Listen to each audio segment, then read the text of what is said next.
అందరికీ నమస్తే. నేను మీ శారదాని. Welcome to Sharada's channel. ఇవాల్టి సమ్మర్ స్పెషల్ నిమ్మపాకం. ఈ నిమ్మపాకాన్ని తయారు చేసి పెట్టుకుంటే అనుకోకుండా మన ఇంటికి అతిథులు వచ్చిన వేళ వాళ్ళకి చల్లగా కమ్మగా నిమ్మకాయ షర్బత్తు కలిపివచ్చు.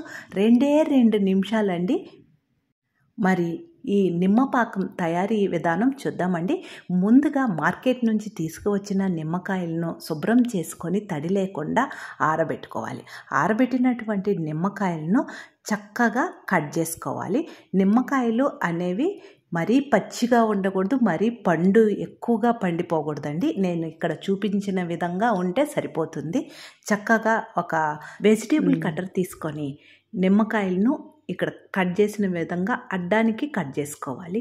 ఎప్పుడు కానీ నిమ్మకాయలను మనము కట్ చేసేటప్పుడు కాస్త ఇలా రౌండ్గా తిప్పి కానీ కట్ చేసినట్లయితే రసం అనేది ఎక్కువగా వస్తుంది. ఇలానే అన్ని నిమ్మకాయల్ని రౌండ్గా తిప్పి ఆ తరువాత అడ్డానికి కట్ చేసి పెట్టుకోవాలండి. ఇలా మొత్తం నిమ్మకాయలను కట్ చేసిన తరువాత ఒక బౌల్ తీసుకొని దాని మీద ఒక ఫిల్టర్ పెట్టి మామూలుగా చేత్తో అన్న పిండవచ్చు, లేదంటే మన దగ్గర ఇలాంటిది ఉంటే దీంట్లో నిమ్మదబ్బ పెట్టి ఇలా కూడా చేసుకోవచ్చండి. ఫిల్టర్ పెట్టడం వలన గింజ అనేది మనకి రసంలో పడిపోకుండా ఉంటుంది.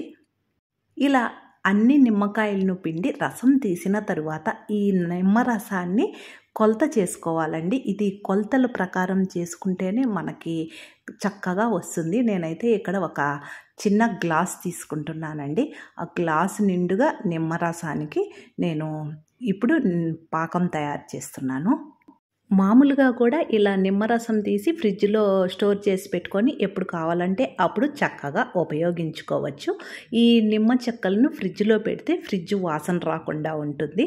ఇప్పుడు పాకం తయారీ కోసం ఒక మందపాటి గిన్నె పెట్టుకొని అందులో మనము ఏ గ్లాస్తో అయితే నిమ్మరసం తీసుకున్నామో అదే గ్లాస్తో 4 గ్లాసులు పంచదార వేసుకోవాలి. మనము బౌల్ తీసుకుంటే 4 బౌళ్ళు పంచదార వేసుకోవాలి. అంటే ఏ కొలత తీసుకుంటే ఆ కొలత కప్పుతో తీసుకోవాలండి.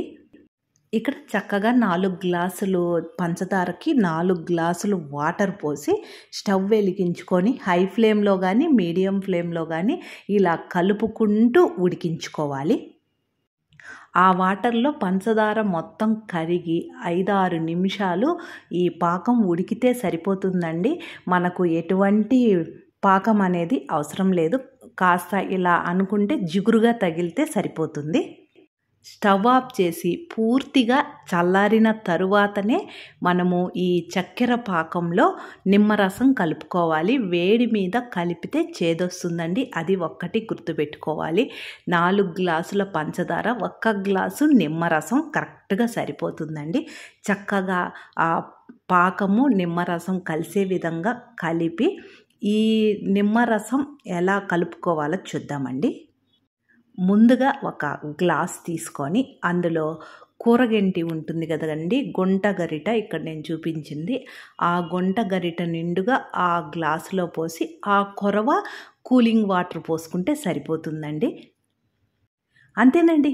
ఎంత సింపుల్గా ఈ సమ్మర్లో ఎటువంటి హడావిడి లేకుండా ఇలా ముందుగానే తయారు చేసి ఫ్రిడ్జ్లో పెట్టుకుంటే ఇంటికి వచ్చిన అతిథులకు 2 నిమిషాలలో నిమ్మకాయ షర్బత్తు కలిపేయవచ్చు.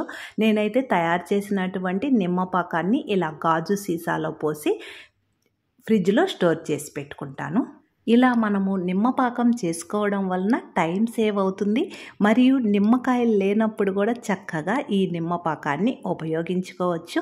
మీకు ఈ వీడియో ఉపయోగపడుతుంది అనుకుంటే లైక్ చేసి షేర్ చేయండి. శారదాస్ ఛానల్ ఫస్ట్ టైం చూస్తుంటే సబ్స్క్రైబ్ చేసుకోండి.